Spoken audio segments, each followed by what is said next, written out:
23 heures à Abidjan. Madame, Monsieur, bonsoir. Bienvenue dans votre édition. Tout de suite, les titres. Le président de la République, Alassane Ouattara, a regagné Abidjan ce mardi aux environs de 19h30 en provenance de Dakar après un séjour sénégalais de 48 heures. Dans la capitale sénégalaise, le président Ouattara a pris part à l'investiture du président Macky Sall, réélu pour un second mandat à la tête de son pays. Avant son départ pour Dakar, le président de la République était à l'Assemblée nationale pour la première session ordinaire 2019. Le chef de l'État s'est adressé à la nation. Il rassure quant au bon déroulement de la présidentielle de 2020.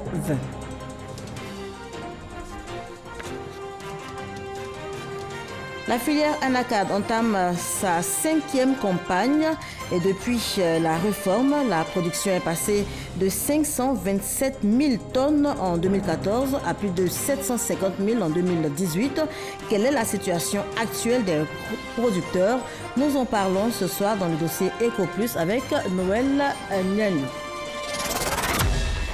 Mais avant, en image, je vous le disais, le président de la République, Alassane Ouattara, a regagné Abidjan ce mardi aux environs de 19h30 en provenance de Dakar après un séjour sénégalais de 48 heures. Le chef de l'État a été accueilli à sa descente d'avion par le vice-président Daniel Kablan-Duncan, entouré donc de plusieurs membres de gouvernement, comme vous le voyez sur ces images. Notez que dans la capitale sénégalaise, le président de la République, Alassane Ouattara, a pris part à l'investiture du président Macky Sall, réélu pour un second mandat à la tête de son pays. Voilà le chef de l'État qui, je vous le disais tantôt, prenait part ce mardi à l'investiture du président sénégalais. Macky Sall, élu pour un second mandat à la tête de son pays. Une dizaine d'autres chefs d'État en exercice étaient également présents à cette cérémonie. Pour rappel, le président Macky Sall a été réélu avec 58,26% des suffrages. Au premier tour donc de la présidentielle, c'était le 24 février dernier. On poursuit en images le président de la République, Alassane Ouattara, en marge donc de la cérémonie d'investiture du président Macky Sall, s'est entretenu avec les présidents Denis Sassou Nguesso du Congo, George Weah du Libéria et la toute nouvelle présidente de l'Éthiopie. La coopération et le renforcement et les échanges intra-africains étaient au cœur des entretiens. Et avant de se rendre à Dakar, le président de la République était à l'Assemblée nationale pour la première session ordinaire 2019. Le chef de l'État, le président Alassane Ouattara, s'est adressé à la nation, je vous le disais dans les titres. Il a rassuré quant au bon déroulement de la présidentielle en 2020. On l'écoute. Pour ma part, j'ai démontré mon engagement en faveur de la réconciliation et je suis heureux de constater que cette réconciliation nationale est belle et bien en marche. L'amnistie accordée, grâce à votre décision, à plusieurs de nos compatriotes, dont l'ex-première dame Simone Yves Babo, ou encore M. Lida Kwasi et Assoa Adou, ainsi que ma décision de ne plus envoyer d'Ivoiriens à la Cour pénale internationale s'inscrivent dans cette voie.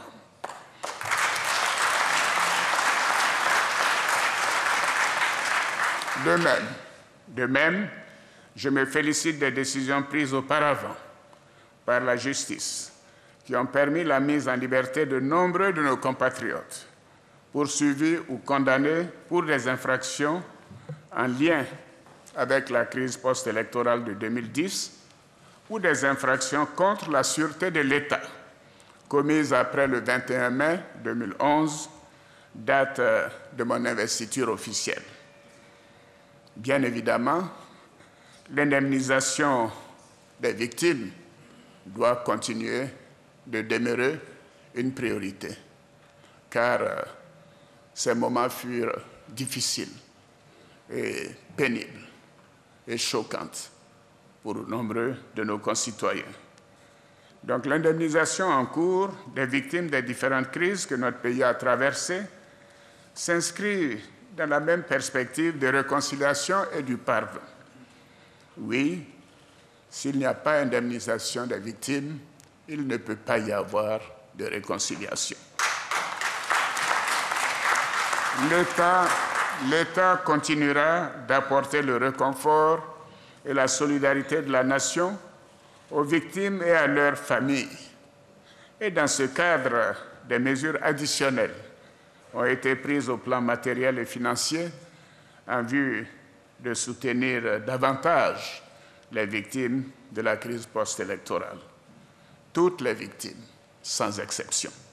Honorables députés, mes chers compatriotes, au moment où la Côte d'Ivoire s'apprête à aborder un nouveau cycle par l'élection présidentielle de 2020, je souhaite vivement l'union de tous pour faire face dans la confiance et la sérénité à cette importante échéance.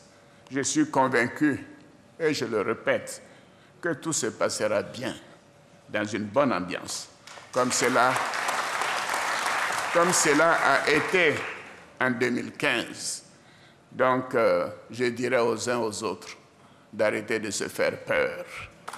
Oui, parce que la Côte d'Ivoire est en paix, elle demeurera en paix, elle fera des élections démocratiques en 2020 et elle continuera son chemin dans le progrès et l'évolution moderne de la société.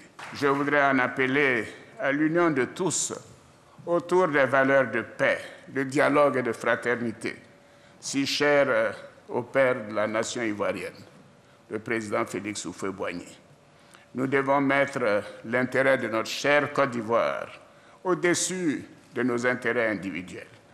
Pour ma part, je continuerai de maintenir le cap du développement de notre pays et du bien-être de nos concitoyens. Je sais pouvoir compter sur le soutien des honorables élus que vous êtes.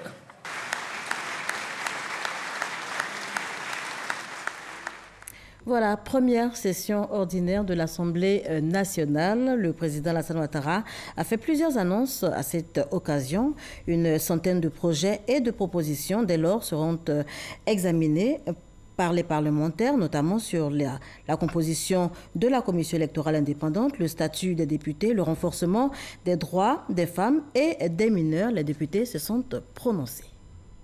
Ce qui est plus important encore à souligner, c'est le fait que le chef de l'État ait parlé de réconciliation.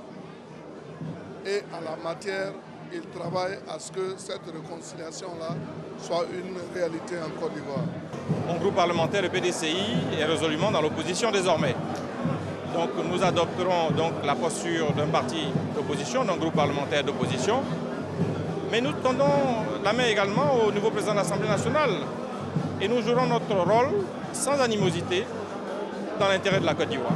Aujourd'hui, c'est une assemblée encore plus dynamique qui doit donc se donner les moyens d'être non seulement l'interface du peuple auprès du gouvernement, mais d'être le relais du gouvernement auprès du peuple, pour que nous puissions ensemble, dans une relation intelligente entre le Parlement et le gouvernement, pouvoir donc faire valoir, mettre en œuvre le programme social tel qu'indiqué par le président le 31 décembre lors de son discours à la nation.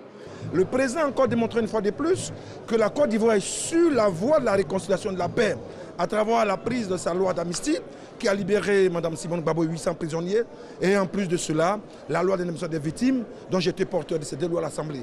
Donc je suis tout heureux que le président aujourd'hui vienne dans cet hémicycle démontrer une fois de plus qu'il ferait en sorte que l'indemnisation des victimes soit une réalité dans les deux camps. Il faut que cette loi organique au niveau des députés d'abord soit vraiment promulguée. Que nous soyons vraiment... La charité bien ordonnée commence par soi-même. Voilà. Il faut que ça commence par la représentation nationale d'abord, avant d'arriver aux couches sociales. Nous avons l'habitude de travailler intensément dans ce Parlement, mais cette fois-ci, avec la vision nouvelle du nouveau président de l'Assemblée, nous pensons que les députés vont travailler davantage. Il ne doit pas y avoir de dichotomie dans l'action gouvernementale et l'action du Parlement. nous devons accompagner le gouvernement à continuer d'asseoir une politique de développement, de rassemblement, de paix et de l'unité nationale. Je pense que cette nouvelle session devait être pour nous un nouveau départ. Un départ pour aller vers nos parents, leur parler de paix et de rassemblement. Le chef de l'État a pensé quand même à la situation sociale des députés. Vous avez vu que cette partie du message a été bien applaudie. Mais au-delà de tout cela, c'est l'appui que le chef de l'État et l'exécutif veulent accorder à ce que le législatif va faire. Nous avons pas mal de lois que nous devons voter et nous avions besoin d'être rassurés. Je crois qu'à la matière, nous avons été rassurés par le message du chef de l'État. Nous continuerons de faire ce que nous faisons depuis 2017, faire passer en priorité les aspirations légitimes de nos populations, remonter leurs préoccupations et contrôler le gouvernement. Voilà ce que l'on pouvait dire donc ce soir de la tenue hier de cet événement important, la première session ordinaire 2019 de l'Assemblée nationale. Le vice-président de la République, Daniel Kablan-Duncan, a reçu en audience ce mardi l'ambassadeur de Chine en Côte d'Ivoire. En fin de mission, son Excellence M. Tang Weibin est allé lui faire ses adieux. C'est ce que nous dit Alexis Ouedraogo. L'ambassadeur de Chine en Côte d'Ivoire, Tang Weibin, quitte le pays. Ce matin, il a été reçu en audience par le vice-président de la République, Daniel Kablan-Duncan. Après de longues années d'exercice en Côte d'Ivoire, le diplomate formule des vœux de paix et de stabilité. Nous souhaitons vraiment la paix et le développement à la Côte d'Ivoire et des élections paisibles et stables pour l'année 2020. Je forme ici mes derniers vœux de prospérité et de bonheur à votre pays et au peuple ivoirien. La Chine et la Côte d'Ivoire ont une longue et profonde relation d'amitié et de travail. Le 28 août 2018, le président Alassane Ouattara était en Chine dans le cadre du 3e sommet du Forum sino-africain. Et le Premier ministre Amadou Gon Coulibaly, lui, recevait l'ex-premier ministre britannique Tony Blair. Cette rencontre s'inscrit dans le cadre du suivi de la convention signée entre l'État de Côte d'Ivoire, représenté par le Conseil Coton-Anacarde, et Tony Blair Institute, relative donc au développement de la transformation de l'anacarde en Côte d'Ivoire. On en parle avec Herman Guivet. L'ex-premier ministre britannique Tony Blair a la primature pour une audience avec le chef du gouvernement, Amadou Gon Coulibaly. Chaude poignée de main entre les deux hommes, ils s'étaient rencontrés le 13 janvier 2017, puis le 23 janvier 2018, en marge du Forum économique international de Davos. Durant leur rencontre à Davos, le Premier ministre Amadou Gon Coulibaly a sollicité l'appui de Tony Blair Institute pour la mise en œuvre de projets structurants pour l'économie ivoirienne. Le groupe fait du développement de la transformation de l'anacarde et du développement de l'industrie textile et de l'habillement un de ses axes stratégiques. Une lettre d'intention définissant le cadre de coopération entre l'État de Côte d'Ivoire et Tony Blair Institute a été signée le 31 mai 2018 lors d'une visite qu'il effectuait à Abidjan. L'ancien Premier ministre britannique Tony Blair se réjouit des performances économiques réalisées par la Côte d'Ivoire ces dernières années. J'ai une équipe ici qui travaille avec le gouvernement dans le domaine de l'industrie et comment on peut accélérer le progrès du pays. Et je veux vous remercier, Monsieur le Premier ministre, pour votre accueil ici, pour le partenariat entre mon institut et votre équipe ici. Et comme je viens de dire, je suis très heureux d'être ici parce que je crois que la Côte d'Ivoire, c'est un pays très important pour la région, pour tout le continent d'Afrique. Et je peux voir le progrès. Et c'est vraiment pour moi une chose très heureuse de voir comment un pays peut se développer. On a eu les temps difficiles au passé, mais maintenant on peut se sentir le progrès du pays. Et pour ça, je suis très content. L'appui technique de Tony Blair Institute a démarré de manière effective le 4 janvier 2019 à la signature de contrats entre l'institution et le Conseil Coton-Anacarde, représentant l'État de Côte d'Ivoire. L'ex-premier ministre britannique Tony Blair en visite de 24 heures à Abidjan. Le PS Gouv, entendez programme social du gouvernement. C'est un programme qui vise à insérer 500 000 jeunes dans le tissu socio-économique de 2019 à 2020. Dans le cadre de la mise en œuvre de ce programme, le ministre de la Promotion de la Jeunesse et de l'Emploi des Jeunes multiplie les activités, donc les rencontres avec les responsables des différents secteurs pourvoyeurs d'emploi. Mamadou Touré a rencontré hier lundi le ministre du Tourisme, Siandou Fofana. Les échanges, vous en doutez, ont porté sur les opportunités d'emploi dans le secteur du tourisme. Serge Collier. 500 000 emplois ou opportunités économiques à offrir aux jeunes diplômés sans emploi de Côte d'Ivoire. C'est le pari que s'engagent à tenir les autorités ivoiriennes sur la période de 2019 à 2020. Le PS Gouv, programme social du gouvernement, dans son volet emploi jeunes, est conduit par le ministre Mamadou Touré. Le PS Gouv prend en compte le développement des compétences, l'entrepreneuriat des jeunes, les travaux à haute intensité de main-d'œuvre, les stages de fin de cycle ou pré-emploi. Dans le secteur du tourisme, il s'agit d'identifier les niches d'emploi et les activités génératrices de revenus. Nous avons exploré ensemble les possibilités donc, de voir dans le secteur du tourisme les opportunités donc, de stage, de TIMO, et surtout des opportunités donc, de reconversion de certains jeunes diplômés qui pourraient retrouver ou trouver dans le secteur du tourisme de véritables opportunités d'emploi. Et tout cela nous permettra donc de préciser les objectifs qui nous ont été assignés par le Premier ministre et lancer donc le programme social du gouvernement dans le secteur qui nous concerne. Dans le cadre de notre stratégie dénommée Sublime Côte d'Ivoire, on est en droit de s'attendre à 230 000 emplois d'ici là. Et donc, c'est tout naturellement que pour les métiers du tourisme, on aidera le ministre là où il y a un manque de formation et de besoins qui se fait sentir. Les jeunes pourront bénéficier des avantages de ce programme dès le mois de mai. La question de l'emploi des jeunes, des défis qui restent encore à être relevés sous nos tropiques. Vous le savez, selon les statistiques en tout cas de 2017, 71 millions de jeunes cherchent encore du travail. En Afrique de l'Ouest, entre 80 et 90% de jeunes travaillent dans l'informel mais vivent dans la pauvreté. Le BIT propose comme solution à ce problème l'apprentissage de qualité. On en sait davantage avec Francis Boifo. Les dernières tendances mondiales de l'emploi des jeunes interpellent. Le taux de chômage des jeunes est au moins 3 fois plus élevé que celui des adultes. 71 millions de jeunes sans emploi en 2017, selon l'Organisation internationale du travail. Au sein de l'Union économique et monétaire ouest-africaine UEMOA, entre 80 et 90% des jeunes travaillent dans l'informel, mais vivent dans la pauvreté, selon le Bureau international du travail, BIT. Quand bien même nous avons des taux de chômage élevés, il y a des offres d'emploi qui restent non satisfaites. Parce que tout simplement, il n'y a pas de compétences, il n'y a pas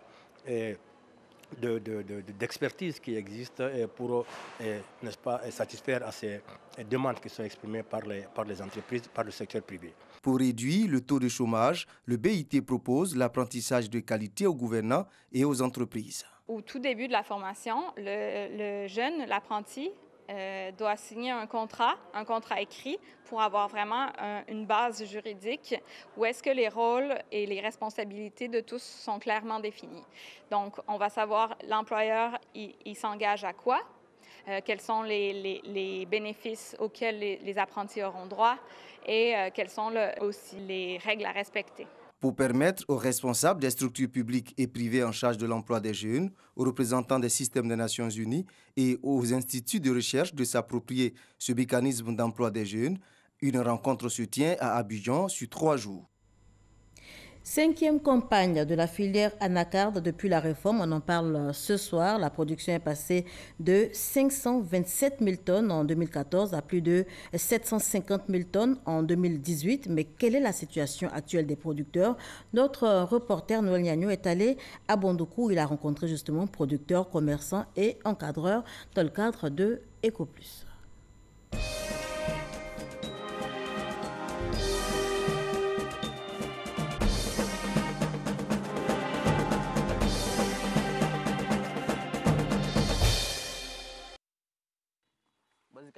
Le cajou, aujourd'hui, 3e produit d'exportation de la Côte d'Ivoire.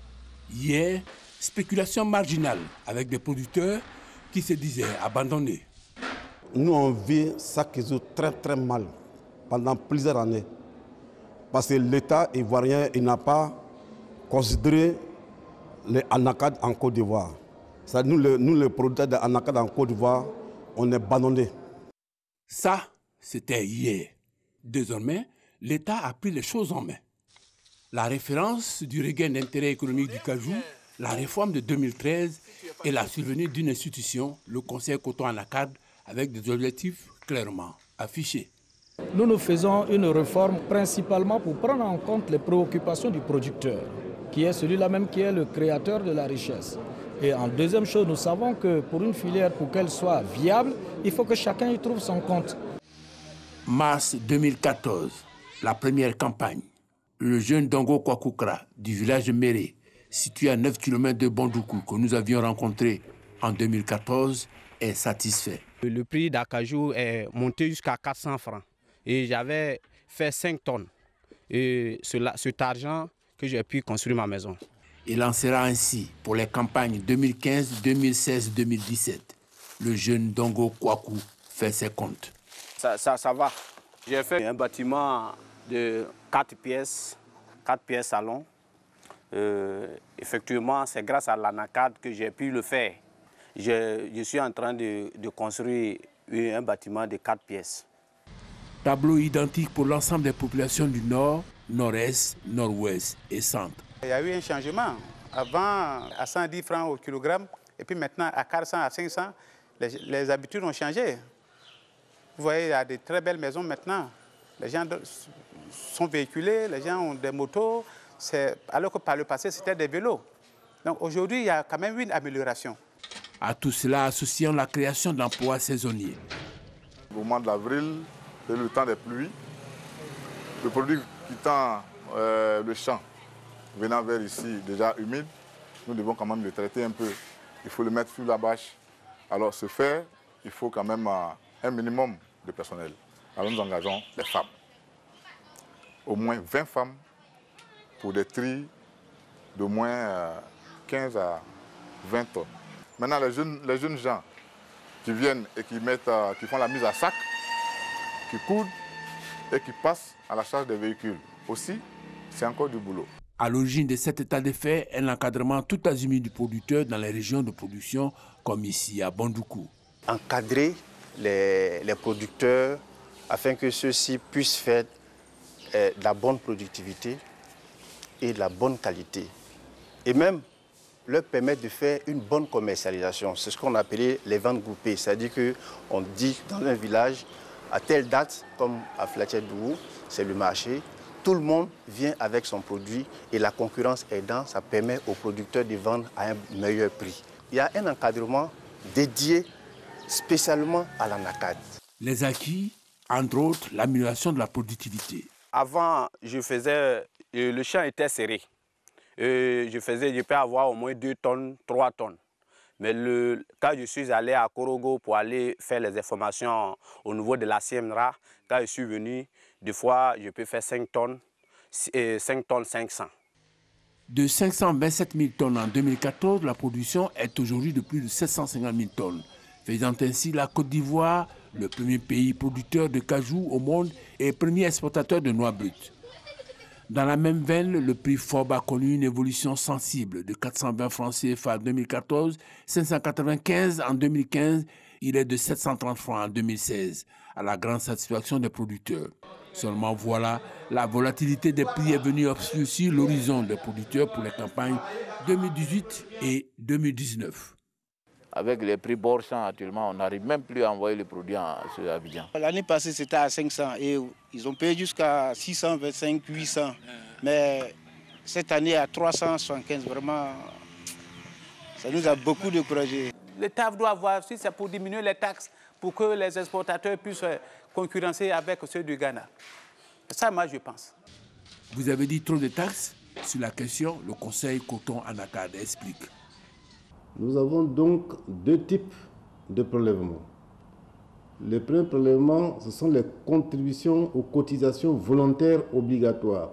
Il s'agit de discuter avec les acteurs de la filière, tous les maillons qui sont dans la commercialisation, Une fois qu'on s'est mis d'accord sur leur coût de structure, leur coût de charge, une fois qu'on s'est mis d'accord sur ce qu'il faut donner à la structure de régulation pour fonctionner, ce qu'il faut prélever pour financer le conseil agricole et la structuration du milieu des OPA, lorsque nous avons discuté avec les acteurs et que nous avons stabilisé tout ça, nous appelons tout ça contribution volontaire obligatoire. Les autres prélèvements relèvent de l'État. Il y a le droit unique de sortie et la taxe d'enregistrement. Une chose est sûre, la volatilité des prix sur le marché mondial reste la principale cause de la crise dans la filière. Et une remontée des cours est prévue. Les principaux clients, vous savez que c'est les Vietnamiens. Les Vietnamiens disent « nous n'irons pas sur le marché avant fin mars ». Vous comprenez? Donc du coup, les premiers achats que les exportateurs ont faits ne sont pas encore exportés, mais je pense que c'est une question de temps et le marché va être redynamisé. Vivement que les cours reprennent l'ascenseur pour le bonheur des producteurs de cette spéculation, désormais vitale pour les zones nord, nord-est, nord-ouest et centre de la Côte d'Ivoire. Voilà, c'est un dossier signé Noël Niagnou. On poursuit en image avec le ministre de la Santé et de l'Hygiène publique, Aka Awole, qui a reçu à son cabinet au plateau, vous le voyez sur ces images, la méga star du reggae ivoirien, Alpha Blondy. C'est que l'artiste a décidé de s'engager dans la lutte contre le tabagisme et de s'impliquer davantage donc dans la sensibilisation. Direction Issia, dans le Haut-Sassandra, où la nouvelle équipe municipale a été installée. Karim Fani en est le premier responsable. On en parle avec Mamadou Kwasi. Une libation faite par la chefferie centrale d'Issia pour implorer l'assistance des mânes, suivie de prières des guides religieux. Des actions pour amorcer un nouveau départ pour le développement de la ville d'Issia, dans la région du Haut-Sassandra. Les espoirs des populations sont portés par Karim Fani, nouveau maire de la localité. Membre de la famille RHDP, il a été installé dans ses fonctions par des responsables de son parti politique.